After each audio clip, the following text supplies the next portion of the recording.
உலகம் உன்னை பகைக்க வேண்டும். சொந்த ஜனங்களே சத்துருக்களை மாறுகிறாங்க இல்லையா? ஏன் அவர்கள் உனக்கு விரோதமாய் போய் கொண்டிருக்கிறாங்க? ஏன் அவர்களுக்கு நீங்கள் தூரமாக போயிட்டீங்க? பிரியமான தேவனோட ஜனமே, கர்த்தருடைய வழக்கம் என்ன சொல்லப்படுகிறது? உலகம் உங்களை பகைக்க மாட்டாது. அதாவது நீங்கள் உலகத்தராய் இருக்கிறபடியினால உலகம் உங்களை பகைக்கிறதுக்கு முன்னே அது என்னை பகைக்கிறது என்று அறிந்து கொள்ளுங்க. உங்களிடத்தில் வார்த்தை இல்லை, அவர்களிடத்தில் வார்த்தை இல்லை, உங்களிடத்தில் வார்த்தை இருக்கிறது. என்ன அதனால் உங்களுடைய வாழ்க்கையில் எல்லாமே உலகத்துக்கு சிநேகிதம் இருக்கிற வரைக்கும் உலகம் உங்களை பகைக்காது.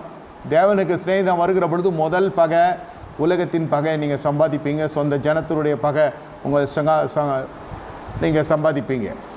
உலகம் உங்களை பகைக்க மாட்டாது. அதன் கிரியைகள் பொல்லாதவைகள் இருக்கிறது என்று நான் சாட்சி கொடுக்கிறபடியினால் என்னை அது பகைக்கிறது. யோவான் 7:7 ஆண்டவர் சொல்லுகிறார்.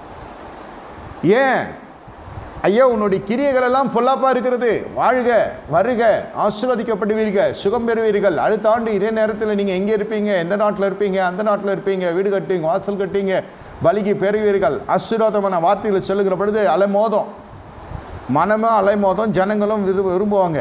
கடிந்து கொள்ளுகிற சத்தியம் இருக்கிற இடத்துல ஆரோக்கியம் இருக்குது என்று தெரியாது. இந்த இடத்துல தான் பிரச்சனை வருகிறது. உலகம் உங்களை பகைக்க மாட்டாது. ஏன்னா அதன் கிரியைகள் பொல்லாதவளாக இருக்குது என்று நான் சாட்சி கொடுக்கிறபடினால் அது என்னை பகைக்கிறது. நீங்கள் சொல்லணும், தம்பி நீ போகிற பாதை சரியில்லை, பாப்பா நீ போகிற பாதை சரியில்லை. மகனையோ மகளையோ பார்த்து சொந்த குடும்பத்தார் சொல்வதற்கு திராணி இருக்கிறதா, தைரியம் இருக்கிறதா? ஹவுசிங் லோன் போட்டிருக்கோம், அந்த பாப்பா சம்பளம் கொஞ்சம் வேணும், அந்த தம்பி சம்பளம் கொஞ்சம் வேணும், இது எதனா பண்ண போய் அது ஒழிஞ்சிச்சுன்னா சந்தர்ப்பவாதிகளாக குடும்பத்துக்குள்ளே நம்ம காணப்படுறோம். இப்போ எந்த மாயத்தில் இருக்கிறோம்? குடிசை வீட்டில் இருந்த பொழுது கூட உத்தமனாக இருந்த விசுவாசி மாடி வீடு கட்டி மேலே வருகிற பொழுது அவன் கர்த்தருக்குள்ளே உன்னதத்திலே போவான்னு பார்த்தா அவன் இன்னும் உலகத்துக்குள்ளே போய் கொண்டிருக்கிறான். அப்போ பாருங்கள் எங்கே கபடு காணப்படுகிறது. இயேசு ஏற்றுக்கொண்டேன் பரலோகம் போக போகிறேன்னு சொல்கிறவனுக்கும் இந்த ஆழமான சத்தியத்துக்குள்ளே வரவர்களுக்கும் நிறைய வித்தியாசம் இருக்கும். உலகம் உங்களை பகைக்கிறதா? சொன்ன மனசாட்சி. அன்றைக்கி பிள்ளைகளை சிச்சித்து வளர்த்தீங்க. அப்போ சின்ன பசங்க ஏன் கிள்ளனோம், அவங்கள அடித்தோம், எல்லாம் செஞ்சோம். இப்போ அதெல்லாம் பண்ண முடியாது, தோலுக்கு மிஞ்சி வளர்ந்துட்டான். அதனால நீ தோல்விக்குள்ளே போயிட போகிற, பார்த்துக்கோ.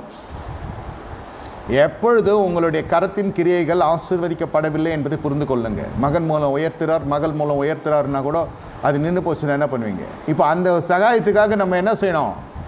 வேஷம் தரிக்கப்பட்டவர்களாக போகிறோம், முகஸ்துதியோடு கண்சாடையாக இருந்து விடுக்கிறோம். சரி சரி சரி சரி போகலாம் போகலாம் போகலாம், பிரச்சனை வேணாம், சத்தம் வேணாம், வீட்டில் பிரச்சனை வேணாம்.